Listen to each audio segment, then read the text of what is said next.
Good morning student, this is our Hindi class.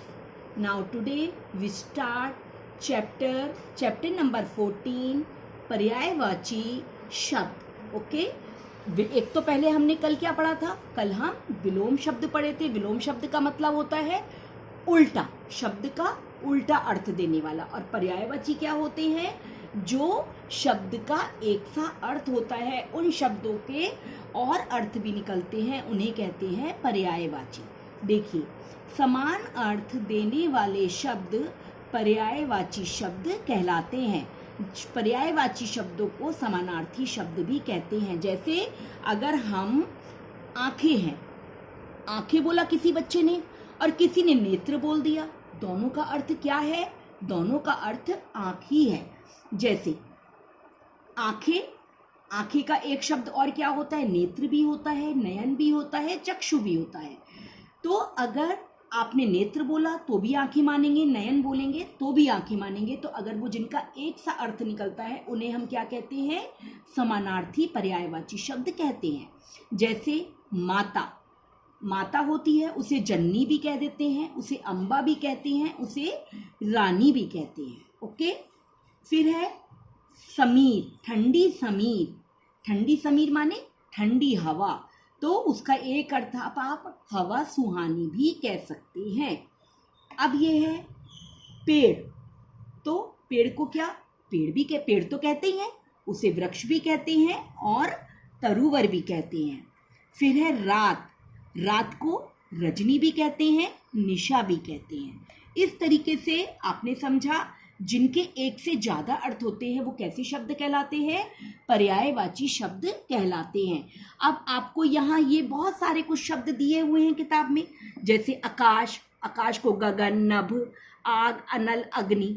इस तरीके से ये आपको शब्द दिए हुए हैं. आप इन्हें घर पे पढ़िएगा और इन्हें याद करिएगा कि संसार का एक शब्द जग भी है, पिता का बाप भी है. तो इस तरीके से आप इनको पढ़ के याद कीजिएगा. अब हम क्या है, इसकी कुछ एक्सरसाइज करेंगे. फर्स्ट एक्सरसाइज है उपयुक्त शब्द चुनकर रिक्त स्थान भरिए. अब यहाँ आपको कुछ शब्द भी दिए हुए हैं, हमें इनमें से फिल इन द ब्लैंक्स भरने हैं. बाग को हम डैश के नाम से भी पुकारते हैं, बाटिका या फुलवारी. तो बाग को हम बाटिका के नाम से भी पुकारते हैं, इसमें से आएगा बाटिका. सेकेंड, पिता को हम डैश भी कहते हैं, पीता कहते हैं या जनक कहते हैं. पिता को हम जनक भी कहते हैं. थर्ड, पर्वत को हम डैश के नाम से भी जानते हैं, गिरी या गिरी. तो पर्वत को हम गिरी के नाम से भी जानते हैं. फोर्थ, तालाब को हम डैश के नाम से भी जानते हैं, पानी या सरोवर. तो तालाब को हम किसके नाम से भी जानते हैं? सरोवर के नाम से भी जानते हैं. समझ में आ रही है ना? अब आप जब इन शब्दों को भी पढ़ेंगे तो आपको बहुत अच्छे से समझ में आ जाएगी और आप उसे आसानी से कर सकेंगे. ओके, फिर है सही कथन के सामने तथा गलत के सामने रॉन्ग लगाना है. फिर है फर्स्ट, दिन का पर्यायवाची धूप है. दिन का पर्यायवाची धूप है? नो, दिन का पर्यायवाची धूप नहीं है, तो इसको हम रॉन्ग कर देंगे. फिर सेकंड, मित्र का पर्यायवाची है सखा. सही है, मित्र को हम सखा भी कहते हैं. Yes, right.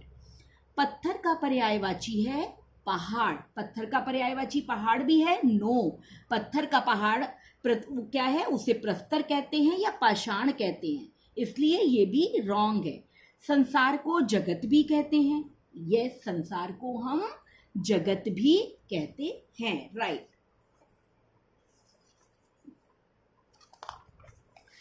अब देखिए, थर्ड है सही विकल्प के सामने राइट लगाइए. ओके, अब है हमें ये 3 दिए हुए हैं, इनमें से जो सही है उसके आगे हमें राइट लगाना है.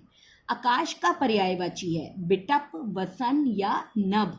क्या है? नभ है. आकाश का पर्यायवाची नभ है, इसलिए नभ के आगे राइट लगाएंगे. नदी का पर्यायवाची है सुमन, सरिता, पानी. क्या है नदी का पर्यायवाची? सरिता. तो हम सरिता के आगे राइट लगाएंगे। गंगा का पर्यायवाची है देव नदी, पानी या नदी। गंगा का पर्यायवाची क्या है? देव नदी है, तो देव नदी के आगे राइट लगाएंगे। हवा का पर्यायवाची है पंखा, रजनी, पवन। क्या है? पवन। हवा का पर्यायवाची क्या है? पवन। धरती का पर्यायवाची है धरा, खेत, मैदान। क्या है धरती का पर्यायवाची? धरा। तो धरा के आगे राइट लगा लीजिए। ओके। अब है नीचे चित्रों के साथ उनके नाम लिखिए। इसमें एक एक नाम और छिपा है, खोजकर लिखना है। अब यहाँ लिखा है आंख, तो आंख का क्या होगा पर्यायवाची? नेत्र। क्या है? नेत्र। ओके, ना नापे की मात्रा त्रा, नेत्र। फिर है ये क्या है? फूल है। अब इसका दूसरे का पर्यायवाची क्या है? पुष्प। क्या है?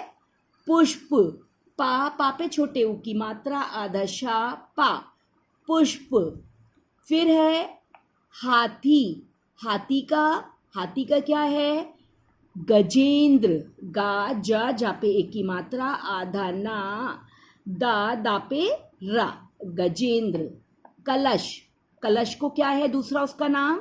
घट भी कहते हैं। ठीक है। आग को क्या कहते हैं? अग्नि। आग को अग्नि। पेड़ को वृक्ष। पेड़ को क्या कहते हैं? वृक्ष। माँ को जन्नी। माँ को क्या कहते हैं? जन्नी। और झंडा को ध्वज भी कहते हैं। Okay, do you understand? अच्छे से इनके पर्यायवाची शब्द याद करिएगा और this exercise done in your books. Thank you and have a nice day.